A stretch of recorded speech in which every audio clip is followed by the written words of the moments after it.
आइए हम यूहन्ना रचित सुसमाचार उसका 5वां अध्याय देखें।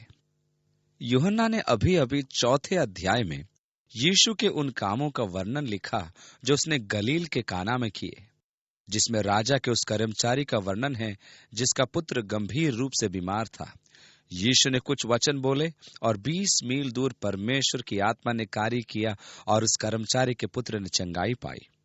इसलिए अब काना में उसकी सेवकाई के बाद और उस कर्मचारी के पुत्र की चंगाई के बाद आगे लिखा है, यहूदियों का एक पर्व था और यीशु यरूशलेम को गया। वहां भेड़ फाटक के पास एक कुंड है जो इब्रानी भाषा में बेतसहेदा कहलाता है। उसके 5 ओसारे हैं। उनमें बहुत से बीमार, अंधे, लंगड़े और सूखे अंग वाले पानी के हिलने की आशा में पड़े रहते थे, क्योंकि नियत समय पर परमेश्वर के स्वर्गदूत कुंड में उतरकर पानी को हिलाया करते थे। पानी हिलते ही जो कोई पहले उतरता वह चंगा हो जाता था, चाहे वह किसी भी बीमारी से ग्रसित क्यों ना हो। वहां एक मनुष्य था जो 38 वर्ष से बीमारी में पड़ा था। यीशु ने उसे पड़ा हुआ देखकर और यह जानकर कि वह बहुत दिनों से इस दशा में पड़ा है, उससे पूछा, क्या तू चंगा होना चाहता है?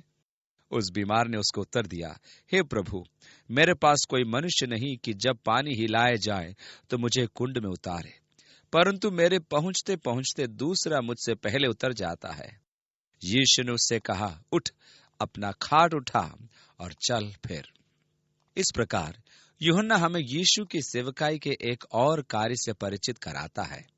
हमें याद है कि यूहन्ना रचित सुसमाचार यीशु की सेवकाई के चुने हुए कार्यों का एक संकलन है। 19वें अध्याय में वह हमें बताता है कि ऐसे अनेक कार्य थे जिन्हें यीशु ने किए, परंतु इन बातों का वर्णन इसलिए किया गया कि आप इनके द्वारा विश्वास करें कि यीशु ही मसीह है, जीवते परमेश्वर का इकलौता पुत्र, और उस पर विश्वास करने के द्वारा उसके नाम से जीवन पाए। अतः वह हमें यह बता रहा है कि वह यीशु के जीवन तथा उसकी सेवकाई में से कुछ चुनिंदा बातों के द्वारा हमें यह प्रमाणित करने की कोशिश कर रहा है कि वही मसीह था, यानी जीवते परमेश्वर का पुत्र, कि उस पर विश्वास करने के द्वारा आप उसके नाम से जीवन को प्राप्त करें। जब यूहन्ना ने अपनी पुस्तक समाप्त की तो वह कहता है कि यीशु के विषय में असंख्य बातें थी जिनको लिखा जा सकता था। मैं सोचता हूं कि यदि उन तमाम बातों को लिखा जाता तो इतनी पुस्तकें लिखी जाती कि वे संसार के किसी पुस्तकालय में भी न समाती। और यह बात बिल्कुल सत्य है कि आज ये बात प्रमाणित हो रही है जब हम उन पुस्तकों पर नजर डालते हैं जो धर्मशास्त्र, बाइबल और यीशु से संबंधित विषयों पर लिखी जा रही हैं और छप रही हैं। फिर भी जो लिखा जाना चाहिए उन विषयों का कहीं अंत नजर नहीं आ रहा है। अब ये उन्हीं बातों से संबंधित एक झांकी है। बेतहसदा का कुंड, जिसके विषय में कहा जाता था कि वह भेड़ फाटक के अंदर था, आज के दिन में उस फाटक के भीतर है जो सिंह फाटक के नाम से जाना जाता है। यरूशलेम नगर की दीवारों के भीतर से भेड़ फाटक का नामो निशान मिट चुका है, परंतु खुदाई करने वालों ने सिंह फाटक या द्वार के भीतर खुदाई करके बेथस्दा के कुंड को खोज निकाला, जिसमें 5 ओसारे हैं और जहां यीशु ने इस लंगड़े मनुष्य को अपनी सेवकाई दी थी। उस कुंड के चारों ओर अनेक लोग थे, अंधे, लंगड़े और विभिन्न बीमारियों से ग्रसित लोग, क्योंकि उस कुंड के विषय में यह प्रचलित हो गया था कि जब कभी उसका पानी हिलता तो उस समय जो व्यक्ति उसमें सबसे पहले उतरता था वह चंगाई पाता था, फिर वह चाहे किसी भी बीमारी से ग्रसित या पीड़ित क्यों न हो। इसलिए सारे लोग जो लंगड़े, अंधे, विकलांग और इसी प्रकार के थे, कुंड के चारों ओर पानी हिलने की आस में लेटे रहते थे। क्या आप कल्पना कर सकते हैं उस दृश्य की कि वह कितना हृदय विदारक रहा होगा? जरा सोचिए, एक कुंड है जिसके चारों ओर 5 बरामदे हैं, उसमें पता नहीं कितने संख्या में कटे फटे, टूटे और विक्षिप्त लोग भरे पड़े हैं, केवल एक ही आस लिए हुए कि कब पानी हिलाया जाए और वह उसमें सबसे पहले उतर पड़े। और फिर पानी हिलने का शब्द और उसमें उतरने के लिए लोगों का जुनून, आपाधापी, धक्का मुक्की, चिल्लाहट, असहाय लोगों का कराहना, सचमुच कैसा दृश्य बनता होगा। और वह अंधा व्यक्ति निश्चय ही अलाभ की स्थिति में था, क्योंकि वह केवल लोगों के शोरगुल के द्वारा ही जान पाता था कि पानी हिलाया जा रहा था, और वह भी जी तोड़ कोशिश करता होगा कि वह उसमें उतर सके। और सभी लोग सबसे पहले उतरने की कोशिश कर रहे थे, परंतु जो पहले उतरा उसने चंगाई पाई, चाहे कोई भी बीमारी क्यों न हो। आप कहते हैं ये सब तो ठीक है, लेकिन आप कैसे कह सकते हैं कि पहले वाला चंगाई पाता था? हम जानते हैं कि विश्वास में जबरदस्त सामर्थ है। यीशु ने कहा कि विश्वासी के लिए हर चीज संभव है। कितनी बार यीशु ने लोगों से कहा कि तेरे विश्वास ने तुझे चंगा किया है। विश्वास में सामर्थ है, शक्ति है। वो आपके लिए परमेश्वर के कार्यों को क्रियाशील करती है। और प्राय लोगों को अपना विश्वास जगाने के लिए एक संपर्क बिंदु की आवश्यकता होती है। कई बार विश्वास निराशावादी या सुप्त होता है। परमेश्वर में हमारा विश्वास प्राय निराशावादी या सुप्त होता है, परंतु ऐसा होना नहीं चाहिए। मैं इसकी वकालत नहीं कर रहा, मैं तो केवल तथ्यों का वर्णन कर रहा हूं। परंतु निराशावादी या सुप्त विश्वास अधिक फलदायक नहीं होता। मैं विश्वास करता हूं कि परमेश्वर सब कुछ कर सकता है। मैं विश्वास करता हूं कि परमेश्वर ने सृष्टि की रचना की, इसलिए मैं जानता हूं कि परमेश्वर सब कुछ कर सकता है। अपने निराशापूर्ण या सुप्त विश्वास के आधार पर मैं कह सकता हूं कि परमेश्वर कटी हुई बाह को नया कर सकता था। मैं इसलिए निराशापूर्ण या सुप्त विश्वास को व्यक्त कर रहा हूं, क्योंकि मेरे अंदर इस कथन पर विश्वास करने के लिए क्रियाशील विश्वास नहीं है। आप कहते हैं ठीक है, क्या तुम विश्वास करते हो कि परमेश्वर ने सृष्टि की रचना की? निश्चय ही। क्या तुम विश्वास करते हो कि परमेश्वर सब कुछ कर सकता है? हाँ हाँ, बिल्कुल। तब यदि निश्चय ही परमेश्वर सब कुछ करने में समर्थ है, तो वह मनुष्य की कटी हुई बाह के स्थान पर एक नई बाह लगा सकता है। मैं विश्वास करता हूं वो कर सकता है, लेकिन मैं नहीं विश्वास करता कि वो करेगा।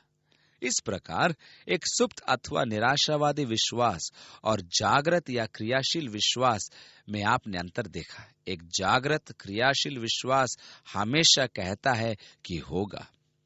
अब कई बार हमें किसी प्रकार के स्थान, किसी बिंदु अथवा अनुभव की आवश्यकता होती है, ताकि हम अपने निराशावादी अथवा सुप्त विश्वास को, जिसमें कुछ प्राप्त नहीं होता, जागृत या क्रियाशील विश्वास में, जिसके द्वारा बहुत कुछ होता है, परिवर्तित करें।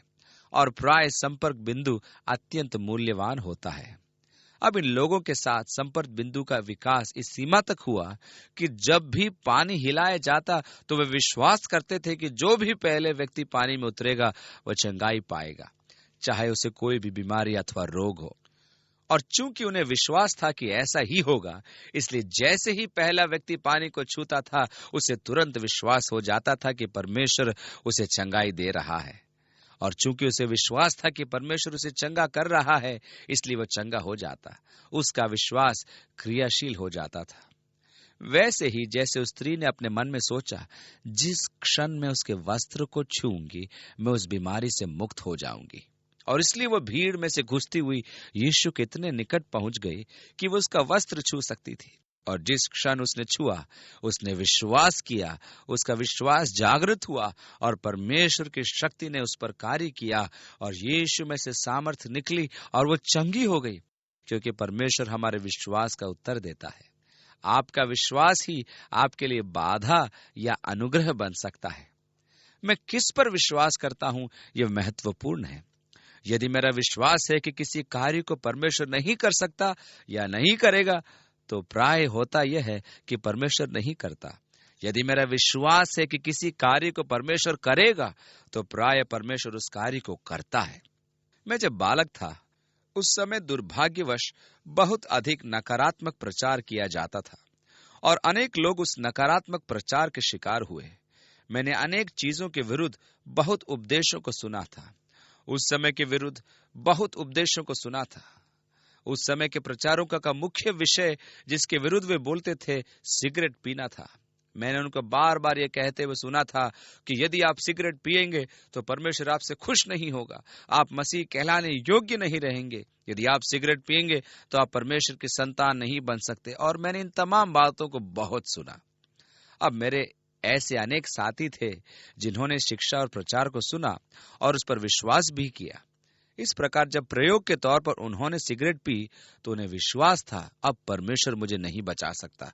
मैं सिगरेट पीता हूं, इसलिए मैं पापी हूं, और जब तक मैं सिगरेट पीऊंगा मैं बच नहीं सकता। और चूंकि उन्होंने विश्वास किया था कि वे जब तक सिगरेट पिएंगे वे बच नहीं सकते, और ये बात उनके लिए सच हो गई।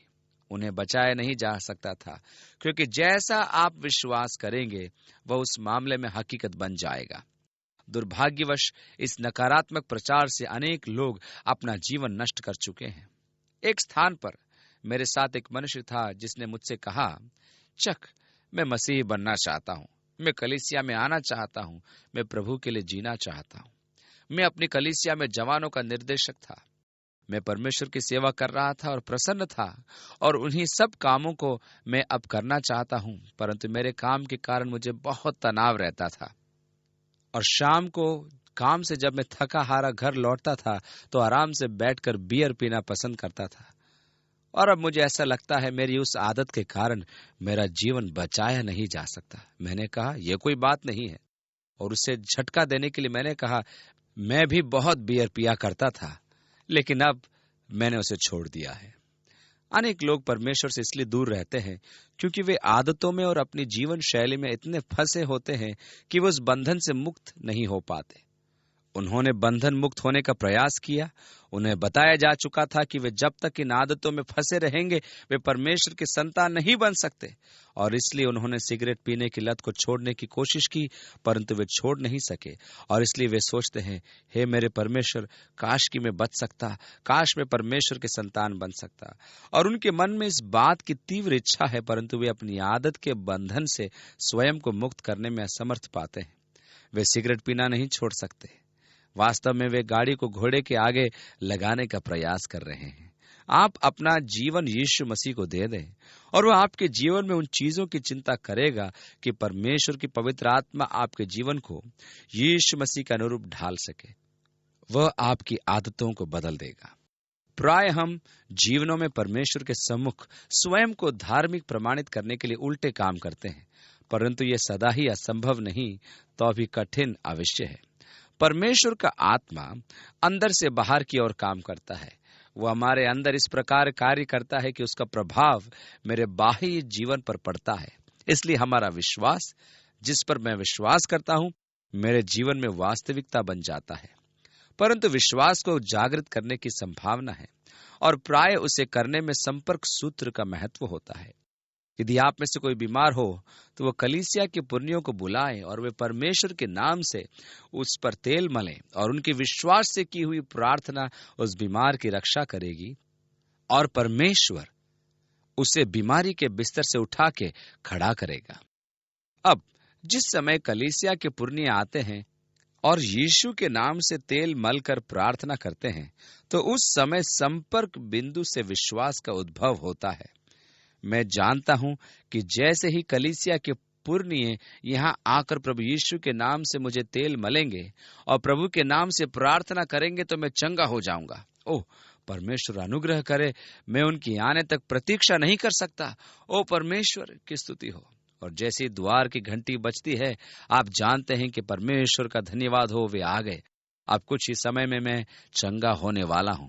जिस क्षण वे परमेश्वर का नाम लेकर मुझे तेल मलेंगे और सिर पर हाथ रखकर प्रभु के नाम से प्रार्थना करेंगे, उसी क्षण मैं चंगा हो जाऊंगा। और क्योंकि मैं परमेश्वर की प्रतिज्ञा पर और उसके वचन पर विश्वास करता हूं, इसलिए जिस समय वे यीशु का नाम लेकर अपना हाथ मुझ पर रखेंगे और प्रार्थना करेंगे, उसी समय मैं चंगा हो गया। क्यों? क्योंकि मैंने अपने विश्वास को अब जागृत कर लिया है। अब तो वो बात ही नहीं कि क्या परमेश्वर मुझे चंगा कर सकता है, परंतु परमेश्वर तो मुझे इसी क्षण चंगा कर रहा है, और यही वह चीज है जिसे विश्वास को जागृत करना कहते हैं।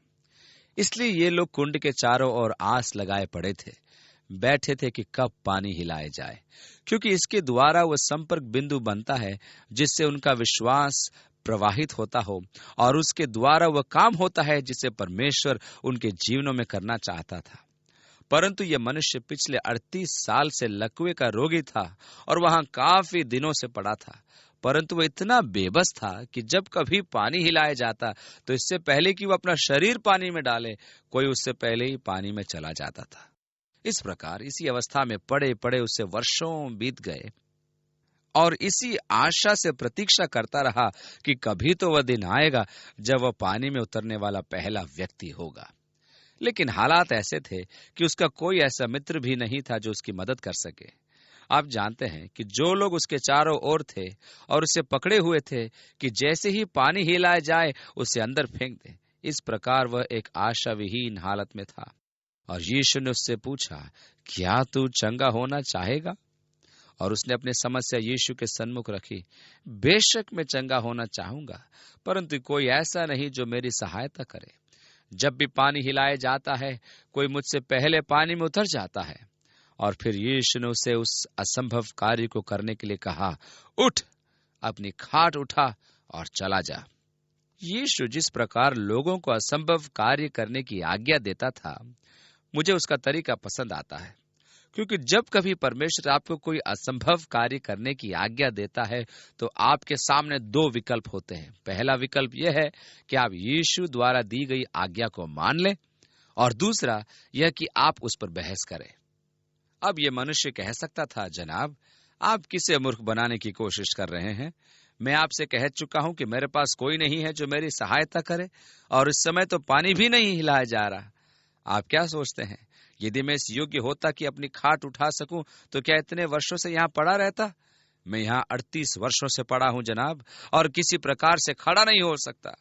और इस प्रकार वो यीशु की आज्ञा पर बहस करके विकलांग ही बना रहता। परंतु उसने एक बुद्धिमत्ता पूर्ण निर्णय लिया। उसने यीशु की आज्ञा मानी। और हम आगे पढ़ते हैं, और वह मनुष्य तुरंत ही चंगा हो गया। उसने अपनी खाट उठाई और चला गया। उसने यीशु की आज्ञा माना अधिक उत्तम जाना, यद्यपि वो जानता था कि वह आज्ञा असंभव करने की थी। अब हमारे जीवन में भी प्रभु हमें आज्ञा देता है, जो हमारी दृष्टि में असंभव सी लगने वाली आज्ञा होती है।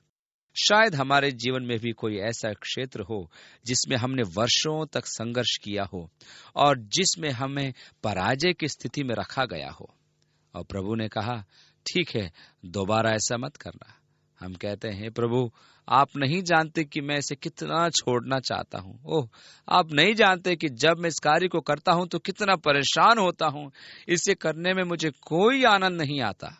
और हम यीशु से बहस करते हैं और उसे बताते हैं कि हमने कब कब छोड़ने की कोशिश की। हम उसे अपने उन कार्यक्रमों के विषय में बताते हैं जिनसे हम संलग्न हैं। उन सारी पुस्तकों के विषय में प्रभु यीशु से बताते हैं जिन्हें हमने पढ़ा है। उस धन के विषय में जिसे हमने अपने व्यवहार शैली को बदलने में खर्च किया, और फिर भी हम वैसे ही रहे।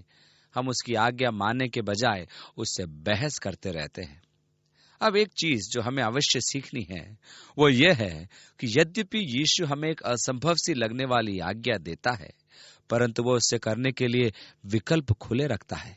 यदि हम करना चाहें, यदि हमारी इच्छा हो, तो वह हमें उस घड़ी उस कार्य को करने की पूर्ण क्षमता, पूर्ण शक्ति और पूर्ण योग्यता देता है। उससे बहस मत करिए, बस उससे कहिए, हाँ जनाब, और उसे कर डालिए। क्योंकि यदि तुम्हें उसकी आज्ञा माननी पड़े तो वह तुरंत ही तुम्हें वह सब आवश्यक वस्तुएं उपलब्ध कराएगा जो उसकी आज्ञा मानने के लिए आवश्यक है। इसलिए हम प्राय उन आज्ञाओं की तरफ देखते हैं और कहते हैं, प्रभु, यह असंभव है, अब और अधिक नहीं, क्योंकि उसने मुझे इसे करने के लिए कहा था, और चूंकि यह तथ्य है कि उसने मुझे यह करने के लिए कहा, वो मुझे इसे करने की क्षमता भी देगा। इस प्रकार वो मनुष्य चंगा किया गया। उसने अपनी खाट उठाई और चला गया, परंतु वे इस बात पर गौर नहीं कर रहे थे कि वह कौन सा दिन था। 9वीं आयत में लिखा है, और वह सब्त का दिन था।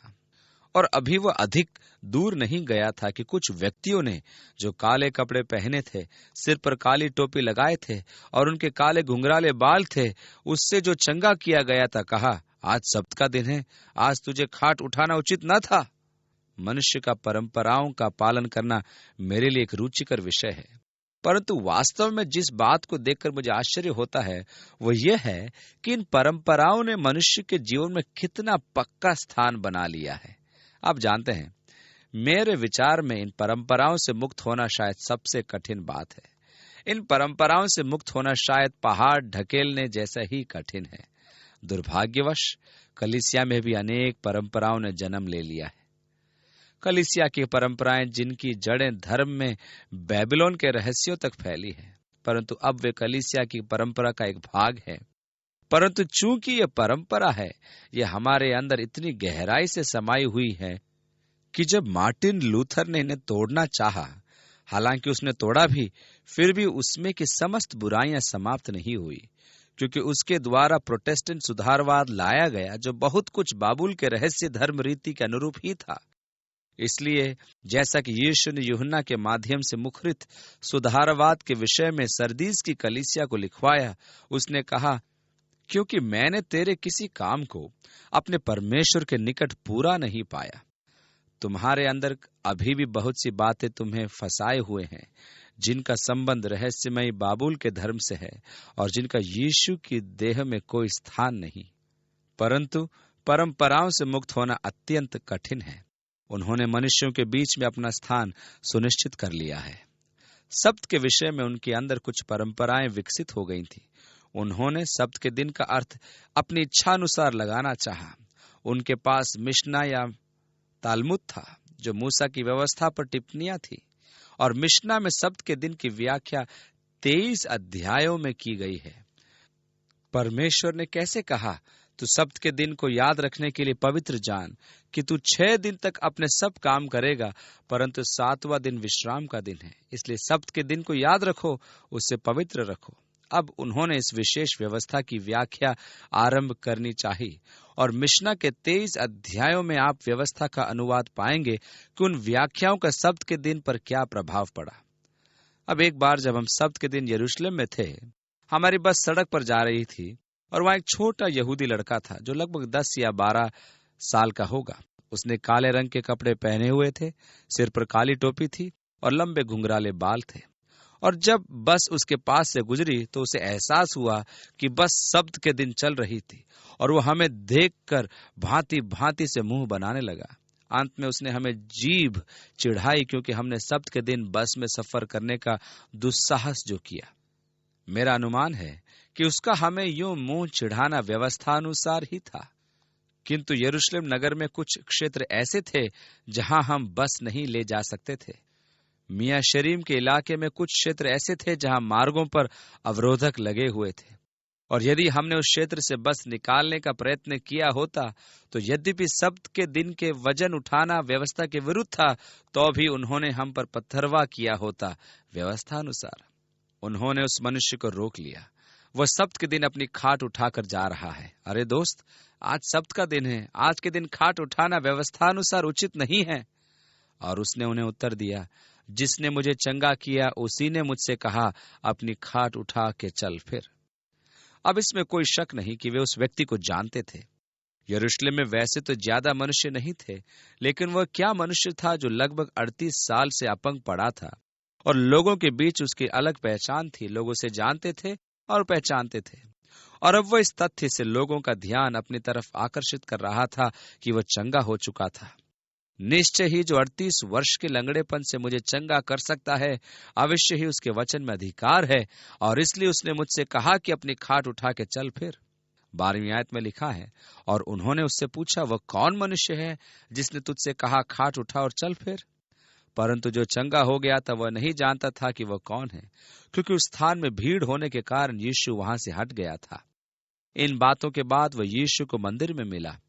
यीशु ने उससे कहा, देख, तू चंगा हो गया है, फिर से पाप मत करना, ऐसा न हो इससे कोई भारी विपत्ति तुझ पर आ पड़े।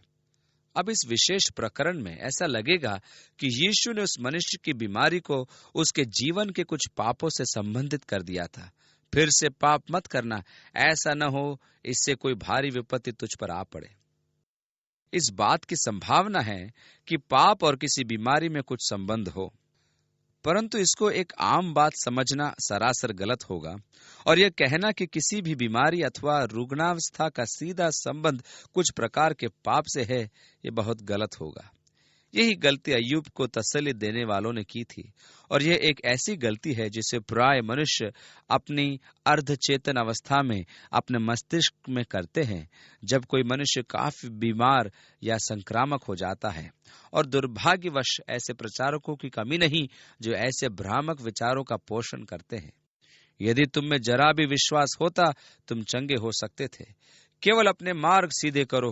परमेश्वर हर एक को चंगाई देना चाहता है, और यदि तुम्हें चंगाई नहीं मिल रही है, इसका अर्थ है कि तुम्हारे जीवन में कुछ गड़बड़ियां हैं, तुम्हारे विश्वास में कुछ कमी है। और वे क्या कर रहे थे कि बेचारे रोगी मनुष्य पर भारी बोझा लाद रहे हैं, जिसकी उसको कोई जरूरत नहीं। उनके मन में दोष भावना जागृत करने से उनकी हालत और नाजुक बन जाती है। मुझे पूरा यकीन है कि ऐसे तसल्ली देने वालों के लिए परमेश्वर के पास विशेष न्याय है। वह मनुष्य यीशु के विषय में नहीं जानता था कि वह कौन है, जब तक कि यीशु ने उसे मंदिर में न पाया, और उसकी दशा का उसके जीवन के पाप से कुछ संबंध अवश्य था। इसलिए यीशु ने उससे चिताया, अपने मार्ग पर चल और फिर पाप न करना, ऐसा न हो कि इससे कोई भारी विपत्ति तुझ पर आ पड़े। यीशु ने सिखाया कि जब दुष्टात्मा किसी मनुष्य को छोड़ती है, तो वह भूखे स्थानों से जाते हुए किसी घर को ढूंढती है कि वो कहाँ रहे, और जब उसे कोई स्थान नहीं मिलता तो लौटकर फिर उसी घर में आती है जहां से उसे निकाला गया था। और उसी घर को जब वह साफ सुथरा पाती है, तो बाहर जाकर और 7 दुष्टात्मा को अपने साथ ले आती है, ताकि वहां आराम से रहे। इसी कारण उस व्यक्ति की हालत पहले से भी बदतर होती जाती है। हमें धर्मशास्त्र में बताया गया है कि मनुष्य के लिए अधिक श्रेयस्कर है कि वह सच्चाई के मार्गों को न पहचाने, परंतु यदि वह उन्हें पहचाने अथवा उन पर चलता है और फिर उनसे हट जाता है, तो यह अत्यंत दुखदायी है। यदि आपने अपने जीवन में परमेश्वर के काम करने का बेड़ा उठाया है, तो परमेश्वर के प्रति आपकी जवाबदारी बनती है। यदि आप किसी कार्य के लिए परमेश्वर के समीप आते हैं, तो निश्चय ही उसके प्रति आपकी भी जिम्मेदारी है। केवल परमेश्वर के कामों के प्रति समर्पण काफी नहीं है, अपितु अपना जीवन उससे समर्पित करें।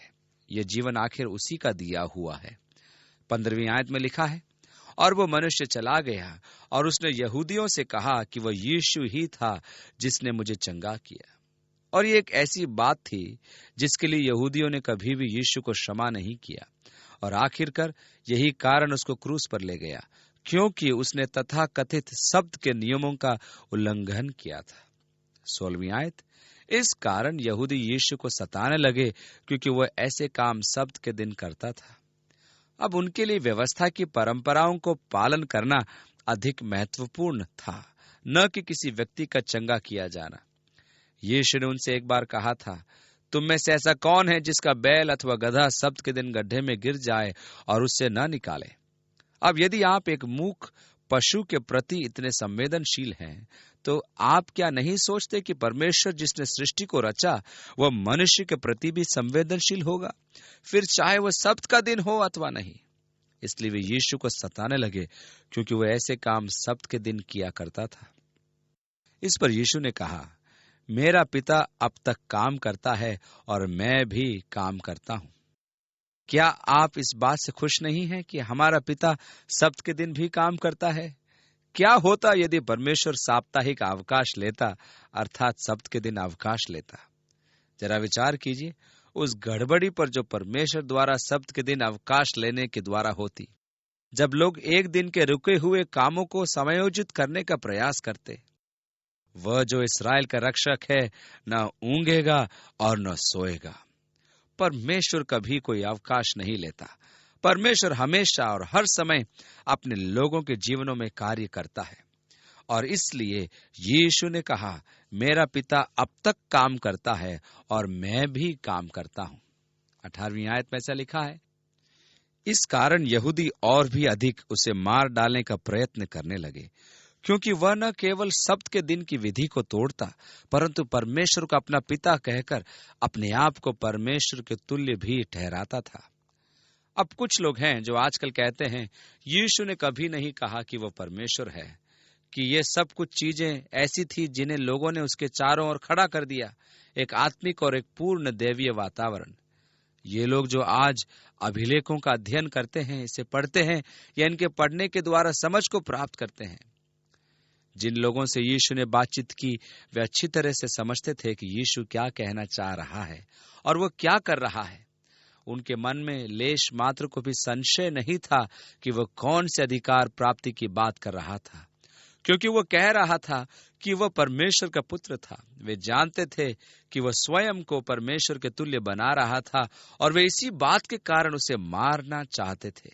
19वीं आयत, तब यीशु ने उनसे कहा, और अब वह उनसे बातचीत करना शुरू करता है और उनसे सच सच शब्द से उसका क्या तात्पर्य है समझाने की कोशिश करता है।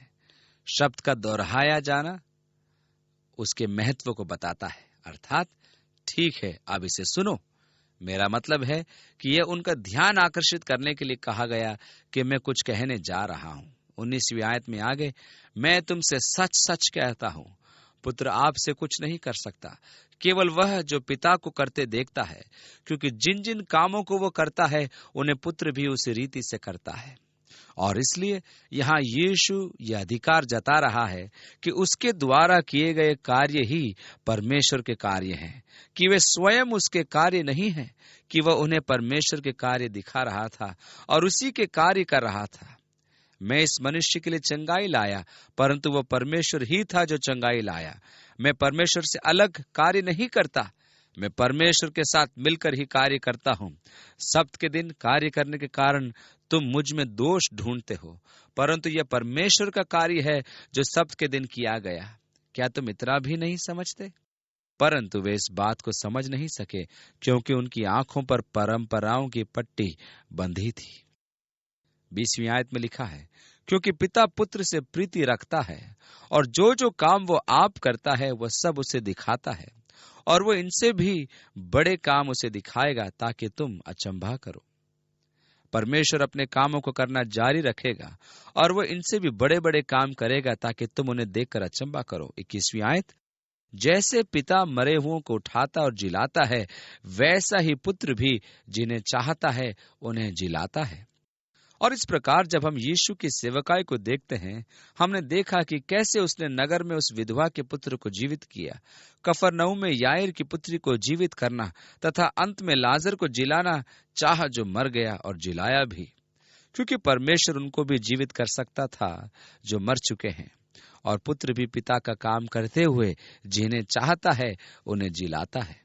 22वीं आयत में, पिता किसी का न्याय नहीं करता, परंतु न्याय करने का सब काम पुत्र को सौंप दिया है। मैं पिता की इच्छा अनुसार उसके साथ मिलकर उसका काम करता हूं कि सब लोग पुत्र का आदर करें। और यही परमेश्वर की इच्छा है कि हमें पुत्र का आदर करना चाहिए। अब एक झूठे संप्रदाय का एक निशान यह है कि वे पुत्र का आदर करने में असफल रहते हैं। अब 3 चीजें हैं जिन पर हमेशा शैतान आक्रमण करने की ताक में रहता है। पहला, परमेश्वर का वचन, दूसरा, मसीह का दैवीय स्वरूप, और तीसरा, पवित्र आत्मा के कार्य। वो परमेश्वर के कार्यों पर आक्रमण कर रहा है, वो परमेश्वर के वचन पर हमला करता है, वो पवित्र आत्मा के कार्यों पर हमला करता है। इसी कारण परमेश्वर ने अपने कार्यों को करने के लिए यीशु को माध्यम बनाया। 23वीं आयत में आगे लिखा है कि सब लोग जैसे पिता का आदर करते हैं वैसे ही पुत्र का भी आदर करें। जो पुत्र का आदर नहीं करता वह पिता जिसने उसे भेजा है आदर नहीं करता। अनेक लोग ऐसे हैं जो कहते हैं, ठीक है, मैं परमेश्वर पर विश्वास तो करता हूं, परंतु यीशु की आवश्यकता नहीं समझता। मैं वास्तव में यीशु के विषय में नहीं जानता। यीशु खुलेआम कह रहा है, देखो, यदि तुम मेरा आदर नहीं करते तो तुम पिता का भी आदर नहीं करते। और इसलिए यहोवा विटनेस और ये जो यीशु को आदर नहीं करते, यद्यपि वे दावा करते हैं कि हम यहोवा के गवाह हैं, वास्तव में वे पिता का आदर नहीं करते। 24वीं आयत में आगे लिखा है, मैं तुमसे सच सच कहता हूं, जो मेरा वचन सुनकर मेरे भेजने वाले पर विश्वास करता है, अनंत जीवन उसका है। यीशु के वचन पर विश्वास करना पिता पर विश्वास करना है जिसने उसे भेजा है। और आगे 24 में लिखा है, और उस पर दंड की आज्ञा नहीं होती, परंतु वह मृत्यु से पार होकर जीवन में प्रवेश कर चुका है, जो मेरा शब्द सुनता है। अर्थात जो मेरे वचन का पालन करता, उसका आदर करता और परमेश्वर पर विश्वास करता है, वह अनंत जीवन पा चुका है। तुम पर दंड की आज्ञा नहीं होगी, परंतु तुम मृत्यु से पार होकर जीवन में प्रवेश कर चुके हो। अब देखिए कि मनुष्य ने कलीसिया के आरंभ से इसकी किस प्रकार विवेचना की है, और हम मनुष्य पर कितने नियम कानून लगाते और पाबंदियां ठोकते हैं कि हम कहें क्या तुम जानते हो, यदि तुम इन और इन बातों का पालन करो तो समझो तुम्हारे सारे पाप धुल गए और तुम परमेश्वर के संतान बन गए। इन नियमों का पालन करो और इन विधियों को पढ़ो और उनका अनुगमन करो, अपना दशवांश अदा करो और इसी प्रकार की अनेक बातें। और हम उन पर यह सारा बोझ लाद देते हैं। जबकि यीशु ने कहा, सुनो, यदि केवल तुम मेरे वचनों को सुनो और उस पर विश्वास करो जिसने मुझे भेजा है, तो तुम अनंत जीवन के भागी होगे। तुम पर दंड की आज्ञा नहीं होगी और तुम मृत्यु से पार होकर जीवन में प्रवेश करोगे। ये शैतान के द्वारा ही परमेश्वर के संतानों पर विपत्तियां लाई जाती है और वह इन कामों में बहुत प्रवीण है। वह कभी समाप्त नहीं करता। प्रकाशित वाक्य की पुस्तक में स्वर्गदूत चिल्लाते हैं, पृथ्वी पर के रहने वालों पर हाय हाय, क्योंकि हमारे भाइयों पर दोष लगाने वाला, जो रात दिन हमारे परमेश्वर के सामने उन पर दोष लगाता था, गिरा दिया गया है। भाइयों पर दोष लगाने वाला, ये शैतान की एक पदवी अथवा दूसरे शब्दों में उसकी पहचान है। और वह किस प्रकार हम पर दोष लगाता है? परंतु यदि तुम यीशु की आवाज सुनो और परमेश्वर पर विश्वास करो तो तुम अनंत जीवन के वारिस होंगे। तुम्हारे ऊपर दंड की आज्ञा नहीं होगी और तुम मृत्यु से पार होकर जीवन में प्रवेश करोगे। आगे लिखा है, मैं तुमसे सच सच कहता हूं, वह समय आता है और अब है जिसमें मृतक परमेश्वर के पुत्र का शब्द सुनेंगे और जो सुनेंगे वे जिएंगे। यीशु शीघ्र ही अधोलोक में उतरने वाला है और वहां बंदीगृह की आत्माओं में प्रचार करेगा ताकि उन्हें बंधन से मुक्त करे। वह समय आ रहा है, बिल्कुल आ चुका है कि मृतक परमेश्वर का शब्द सुने और जो सुनेंगे वे जिएंगे। 26वीं आयत में लिखा है, क्योंकि जिस रीति से पिता अपने आप में जीवन रखता है, उसी रीति से उसने पुत्र को भी यह अधिकार दिया है कि अपने आप में जीवन रखे। जब हम यूहन्ना के सुसमाचार में देखते हैं तो हम पाते हैं कि यीशु ने कहा, कोई भी मनुष्य मुझसे मेरा जीवन नहीं लेता, मैं स्वयं अपना जीवन देता हूं। मुझे उसे देने का भी अधिकार है और मुझे उसे लेने का भी अधिकार है। क्योंकि जिस रीति से पिता अपने आप में जीवन रखता है, उसी रीति से उसने पुत्र को भी अधिकार दिया है कि अपने आप में जीवन रखे। वरन उसे न्याय करने का भी अधिकार दिया गया, इसलिए कि वह मनुष्य का पुत्र है। 28वीं आयत में लिखा है, इससे अचंभा मत करो, क्योंकि वह समय आता है कि जितने कब्रों में हैं वे उसका शब्द सुनकर निकल आएंगे। यीशु सेवकाई के विषय में कह रहा था, जिसे वह अपने विश्वासियों के साथ अथवा प्रति जो अब्राहम के साथ परमेश्वर की प्रतिज्ञा के पूरे होने की प्रतीक्षा कर रहे थे, जो विश्वास में मरे थे किंतु जिन्होंने प्रतिज्ञा को नहीं पाया परंतु उसे दूर से आता देख गले लगाने को आतुर थे, विश्वास से उसमें स्थिर रहे और उस उद्धार के पूरे होने की बाट जो रहे थे।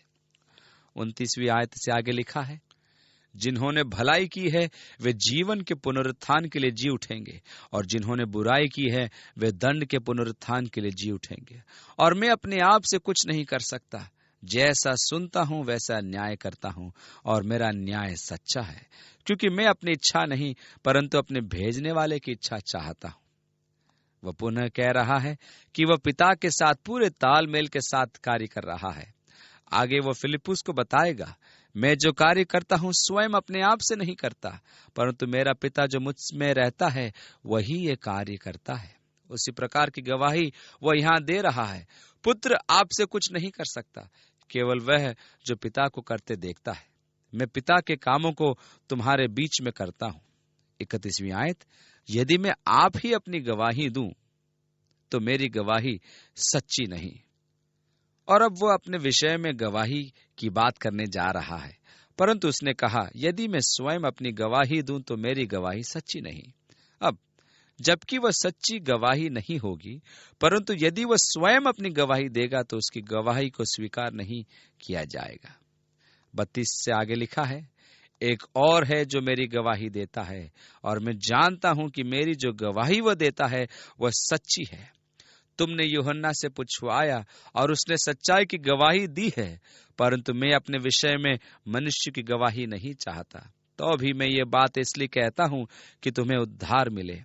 वो तो जलता और चमकता हुआ दीपक था और तुम्हें कुछ देर तक उसकी ज्योति में मगन होना अच्छा लगा।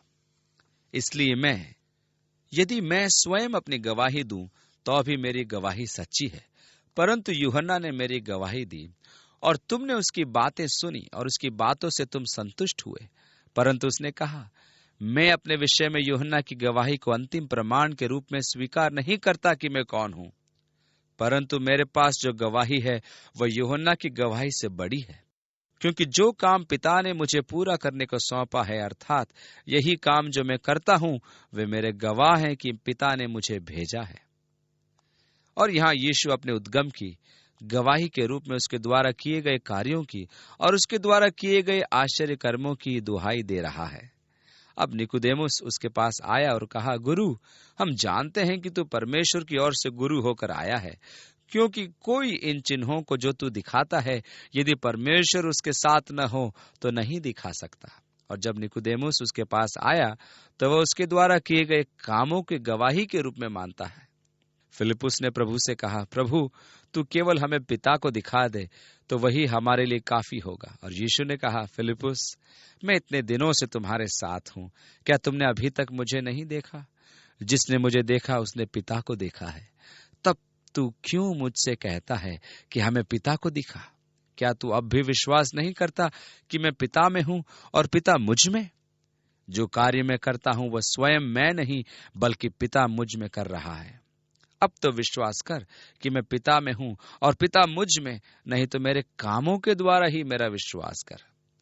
वह अपने अधिकार को और उन कामों को जो वह कर रहा था गवाही के रूप में पेश कर रहा था, क्योंकि वह परमेश्वर के कार्य को कर रहा था और वास्तव में उसके काम उसके सशक्त गवाह थे कि वह कौन है। और इस बात से इनकार करना कि यीशु ही परमेश्वर का पुत्र मसीह है, उन सब आश्चर्य कर्मों और उन कामों से इनकार करना है जो उसके द्वारा किए गए। अब आप अपने चारों ओर अवश्य ही कुछ ऐसे उन्मुक्त विचार वालों को पाएंगे जो सदा उपरोक्त कथन को सही ठहराने का प्रयत्न करते हैं, तर्क संगत करने का प्रयास करते हैं। और जब हम अगले अध्याय में प्रवेश करते हैं तो देखते हैं कि यीशु ने 5 रोटी और 2 मछली से 5,000 की भीड़ को खिलाया। तो लोग, कई तरह के लोग बातें बनाते और बताते हैं कि उन दिनों प्रत्येक जन अपना दिन का भोजन अपने चौगे की ढीली और लंबी आस्तीन में रखता था, जो कलाई पर बंधी रहती थी। और वे लोग सब स्वार्थी थे, और यदि कोई अपना भोजन किसी कारणवश नहीं लाया तो भी वे उसके साथ अपना भोजन बांटना नहीं चाहते थे। और वे स्वार्थीपन से वहां बैठ गए और दूसरों के सामने अपना भोजन नहीं करना चाह रहे थे, ताकि किसी को देना न पड़े। परंतु आखिरकार एक प्यारा सा बेटा सामने आया और कहा, लो यीशु, मैं आपको अपने हिस्से का खाना देता हूं। लोग उस प्यारे बच्चे के इस निस्वार्थ उदाहरण से इतने प्रभावित हो गए कि कोई चीज उनके मर्म को भेदती हुई निकल गई और एक आश्चर्य कर्म हो गया। उन सबों ने अपनी अपनी आस्तीनों को ढीला किया और एक दूसरे के साथ अपने अपने भोजन को बांटा। और क्या आप जानते हैं कि पेट भर भोजन करने के पश्चात भी बचे हुए टुकड़ों के 12 से भी अधिक टोकरे उठाए गए। प्रेम, बलिदान और त्याग की भावना का क्या ही अनूठा उदाहरण उस छोटे बालक द्वारा प्रस्तुत किया गया। और जो पाठ हम इसके द्वारा सीखते हैं कि छोटे बालक भी हमें दया धर्म का पाठ सिखा सकते हैं। इसलिए एक स्थान पर यीशु ने कहा कि जब तक तुम्हारा मन बालकों की तरह न हो, तुम स्वर्ग के राज्य में प्रवेश नहीं कर सकते। निस्वार्थ, निश्चल, निष्कपट और परमेश्वर का राज्य। वास्तव में यीशु पानी पर नहीं चल रहे थे, वह तट के किनारे चल रहे थे और चेले लगभग किनारे पर पहुंच ही रहे थे और उन्हें इस बात का बिल्कुल एहसास नहीं था। और इसलिए यीशु पानी में होकर आगे बढ़ा और नाव पर चढ़ गया और वे किनारे पर पहुंच गए। कोई समस्या नहीं। बेचारे पतरस की आवाज ऐसी बंद हो गई थी कि वह अंदाजा नहीं लगा पाया और डूबने लगा और उससे मदद के लिए चिल्लाना पड़ा। ऐसा ही है ना, आंकड़े गलत नहीं बोलते, परंतु गलत बोलने वाले मुखर होते हैं। लोग ऐसी ही बातें बनाते और सिखाते हैं। और पिता स्वयं जिसने मुझे भेजा है उसी ने मेरी गवाही दी है। पिता मेरा गवाह है। जब यीशु को बपतिस्मा दिया गया, परमेश्वर ने स्वर्ग से बोला और कहा, यह मेरा प्रिय पुत्र है जिससे मैं प्रसन्न हूं। पिता ने ही मेरी गवाही दी है। परंतु यीशु उसका संदर्भ नहीं दे रहे थे। वे तो पुराने नियम के वचनों के विषय में कह रहे थे, जहां पुराने नियम में परमेश्वर ने गवाही दी थी कि वह अपने पुत्र को इस संसार में भेजेगा। 37वीं आयत में लिखा है, पिता ने मेरी गवाही दी है, तुमने न कभी उसका शब्द सुना और न उसका रूप देखा है। और आगे लिखा है, तुम पिता को नहीं जानते, न तुमने पिता की आवाज सुनी है, क्योंकि तुम पवित्र शास्त्र में ढूंढते हो। अब इस बात को प्राय गलत प्रकार से समझा जाता है। लोग सोचते हैं कि यीशु कह रहा है तुम घर जाओ और पवित्र शास्त्र में ढूंढो। वह यह नहीं कह रहा है, वह कह रहा है तुम करो। तुम पवित्र शास्त्र में ढूंढते हो क्योंकि समझते हो कि उसमें अनंत जीवन तुम्हें मिलता है, और यह वही है जो मेरी गवाही देता है। पतरस ने अपनी पत्री में कहा, क्योंकि जब हमने तुम्हें अपने प्रभु यीशु मसीह की सामर्थ का और आगमन का समाचार दिया था, तो वह चतुराई से गढ़ी हुई कहानियों का अनुकरण नहीं था, वरन हमने आप ही उसके प्रताप को देखा था। तब हम उसके साथ पवित्र पहाड़ पर थे, परंतु हमारे पास जो भविष्यत वक्ताओं का वचन है वह इस घटना से दृढ़ ठहरा। मैंने उसे अपनी आंखों से देखा, लेकिन मैं तुमसे उस पर विश्वास करने के लिए नहीं कह रहा हूं जिसे मैंने अपनी आंखों से देखा। जो कुछ हमने देखा हमारे पास उससे भी बढ़कर है। हमारे पास परमेश्वर का वचन और पुराना नियम में परमेश्वर की गवाही है, और यदि तुम पवित्र शास्त्र में खोजो तो तुम पाओगे कि वे यीशु मसीह की गवाही देते थे। समस्त पुराना नियम उसी का एक गवाह था जो आने को था।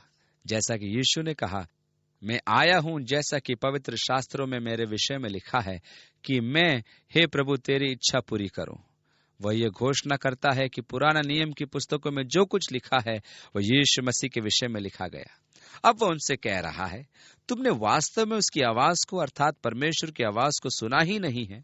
तुम पवित्र शास्त्र में ढूंढते हो क्योंकि तुम समझते हो कि उसमें तुम्हारे लिए जीवन है, परंतु वास्तव में तुमने परमेश्वर की आवाज को सुना ही नहीं, क्योंकि वे पवित्र शास्त्र मेरी गवाही देते हैं। फिर भी तुम जीवन पाने के लिए मेरे पास आना नहीं चाहते। मैं मनुष्य से आदर नहीं चाहता, परंतु मैं तुम्हें जानता हूं कि तुम में परमेश्वर का प्रेम नहीं। मैं अपने पिता के नाम से आया हूं और तुम मुझे ग्रहण नहीं करते। यदि अन्य कोई अपने ही नाम से आए तो उसे ग्रहण कर लोगे। यहाँ संदर्भ मसीह विरोधी का है जो शीघ्र ही परिदृश्य पर आने वाला है। और यद्यपि यहूदियों ने यीशु मसीह को नकार दिया, वे इस मनुष्य को गले लगाएंगे जो एक छलावे के साथ शांति और समृद्धि का कार्यक्रम लेकर उपस्थित होगा। यदि आप किसी कट्टर यहूदी से बात करें तो वे आपको बताएंगे कि वे अपने मसीही को पहचान लेंगे, क्योंकि वह आएगा और अपने साथ उनका मंदिर भी लाएगा। और आज वे अपने मंदिर के पुनर्निर्माण का स्वप्न संजोए बैठे हैं, किंतु वे किसी ऐसे व्यक्ति की प्रतीक्षा में हैं जो मंदिर पुनर्निर्माण में उनकी अगुवाई करे। और वह व्यक्ति चाहे कोई भी हो, उसको वे मसीहा जैसे अपनी पलकों पर बिठाएंगे। और मंदिर पुनर्निर्माण के चिन्ह की प्रतीक्षा में ही वे बैठे हैं कि देखें ये कार्य किस व्यक्ति द्वारा किया जाता है। परंतु चूंकि उन्होंने परमेश्वर के पुत्र के विषय में ठोकर खाई है, वे धोखा भी खाएंगे। और जो व्यक्ति मंदिर पुनर्निर्माण के संबंध में उनकी अगुवाई करने जा रहा है वो मसीह विरोधी होगा, जो स्वयं अपने नाम से आ रहा होगा। परंतु वह, अर्थात यीशु, मेरे पिता के नाम से आया और मेरे पिता के अधिकार से आया, परंतु तुमने उसे ग्रहण नहीं किया। और यह व्यक्ति स्वयं अपने नाम से आता है और तुम उसे ग्रहण कर लोगे। और वह आने वाला व्यक्ति जो लोगों का राजकुमार होगा, वह लोगों के साथ एक वाचा बांधेगा, परंतु सप्ताह के मध्य में ही वह वाचा तोड़ देगा और घृणा और द्वेष का ऐसा वातावरण तैयार कर देगा कि संभवतः लोग आपस में लड़ मरेंगे और वह स्थान निर्जन हो जाएगा। तब वह 3.5 वर्ष के पश्चात मंदिर में आने वाला है और वह घोषणा करता हुआ आएगा कि मैं ईश्वर हूं और मेरी उपासना करो। और उसके इन घृणित कार्यों से परमेश्वर का कोप भड़केगा और उन लोगों पर उंडेला जाएगा जो मसीह विरोधी हैं। 44वीं आयत में आगे लिखा है, तुम जो एक दूसरे से आदर चाहते हो और वो आदर जो एकमात्र परमेश्वर की ओर से है नहीं चाहते, किस प्रकार विश्वास कर सकते हो? एक बात जो मुझे सबसे ज्यादा परेशान करती है वह यह है कि दूसरों के आत्मसम्मान को अनावश्यक बढ़ाना, उसके ऊपर सम्मान, गौरव और प्रशंसाओं का ढेर लगाना। जब मैं एक संप्रदाय का सदस्य था तो उस समय मेरे सामने जो सबसे विकट समस्या जिससे होकर मुझे गुजरना पड़ता था वो थी कोई धार्मिक सभा जहां लोग खड़े होकर एक दूसरे का सम्मान करते थे। वक्ताओं के परिचय के समय मुझे कड़वे घूंट पीने पड़ते थे, और जब वे खड़े होकर परमेश्वर के कार्यों का वर्णन करने के लिए लंबी चौड़ी भूमिकाएं बांधते थे कि आज के दिन को परमेश्वर ने बहुत ही आशीषित किया है ताकि उसकी महिमा और गौरव हो सके, और फिर वो व्यक्ति खड़ा होता जिसको बोलना था और वो उस व्यक्ति के विषय में 2-4 सुंदर सुंदर बातें बोलता जिसने उसका गौरवशाली परिचय कराया था। वो बोला, मैं इन भाइयों के लिए परमेश्वर का धन्यवाद करता हूं जो इस कार्य के लिए खड़े हुए। और इस प्रकार एक दूसरे की तारीफों का सिलसिला काफी देर चलता रहता। यीशु ने कहा, जितने समय तक तुम एक दूसरों की तारीफें करते रहोगे, उस समय तक परमेश्वर की आवाज कैसे सुन सकते हो? परमेश्वर की आवाज यीशु मसीह को उठाना चाहती है। यूहन्ना ने कहा, अवश्य है कि वह बढ़े, मैं घटूं। और यही शब्द परमेश्वर के सच्ची संतान के मुंह से निकलते हैं। वह मनुष्य की महिमा और गौरव नहीं, अपितु तो की महिमा और गौरव पसंद करता है। और यीशु ने कहा, तुम जो एक दूसरे से आदर चाहते हो, किस प्रकार विश्वास कर सकते हो? 44 और 45 में लिखा है, तुम जो एक दूसरे से आदर चाहते हो और वह आदर जो एकमात्र परमेश्वर की ओर से है नहीं चाहते, कि किस प्रकार विश्वास कर सकते हो? वही तो है जो तुम पर दोष लगाएगा अथवा लगाने जा रहा है। अब व्यवस्था तो मूसा के द्वारा आई, अनुग्रह और सच्चाई यीशु मसीह के द्वारा। यीशु ने कहा, मैं संसार पर दोष लगाने नहीं आया हूं, बल्कि इसलिए कि यह संसार मेरे द्वारा बचाया जाए। और जो विश्वास करेगा उस पर दोष नहीं लगाया जाएगा, परंतु जो विश्वास नहीं करेगा वह पहले ही श्रापित हो चुका है। दोष लगाने वाला तो मूसा है। व्यवस्था मूसा के द्वारा आई। मूसा ने तुम्हें बताया कि परमेश्वर कैसे चाहता है कि तुम अपना जीवन व्यतीत करो, और तुमने उस तर्क के अनुसार अपना जीवन व्यतीत नहीं किया। इसलिए व्यवस्था स्वयं मनुष्य पर दोष लगाने वाली है। न तो वो मुक्ति दिलाने वाली है और न उद्धार दिलाने वाली। व्यवस्था तुम्हें नहीं बचा सकती, वो तुम्हें धर्मी नहीं बना सकती। व्यवस्था तुम्हें बताती है कि परमेश्वर की कसौटी से आप कितने कम है। ये मत सोचना, यीशु ने कहा, कि मैं वहां पिता के सामने खड़ा होकर तुम पर दोष लगाऊंगा। जिस पर तुमने विश्वास किया वही तुम पर दोष लगाएगा। मूसा वही तुम पर दोष लगाएगा, क्योंकि तुमने मूसा पर विश्वास किया। 46वीं आयत में आगे लिखा है, उसने कहा, क्योंकि यदि तुम मूसा का विश्वास करते तो मेरा भी विश्वास करते, इसलिए कि उसने मेरे विषय में लिखा है। इसलिए प्रथम 5 पुस्तकों में खोजो तो तुम्हें मिल जाएगा। जैसा कि यीशु ने कहा, तुम पवित्र शास्त्र में ढूंढते हो क्योंकि समझते हो कि उसमें अनंत जीवन तुम्हें मिलता है, और यह वही है जो मेरी गवाही देता है। आप पवित्र शास्त्र की प्रथम 5 पुस्तकों को भली भांति पढ़ें और उन्हें अच्छी तरह से समझें। आप देखेंगे कि उनके विवरणों में मूसा यीशु के ही विषय में उन तमाम बलिदानों के प्रसंगों के माध्यम से बात कर रहा है। वह यीशु के विषय में बात कर रहा है जो संसार के मनुष्यों के लिए पाप बलि के रूप में चढ़ाया जाने वाला था। परंतु यदि तुम उसकी लिखी हुई बातों पर विश्वास नहीं करते तो मेरी बातों पर कैसे विश्वास करोगे? क्योंकि वास्तव में मूसा मेरे ही वचनों की घोषणा कर रहा था। यीशु यहाँ पुराने नियम का लेखक होने का दावा कर रहा है।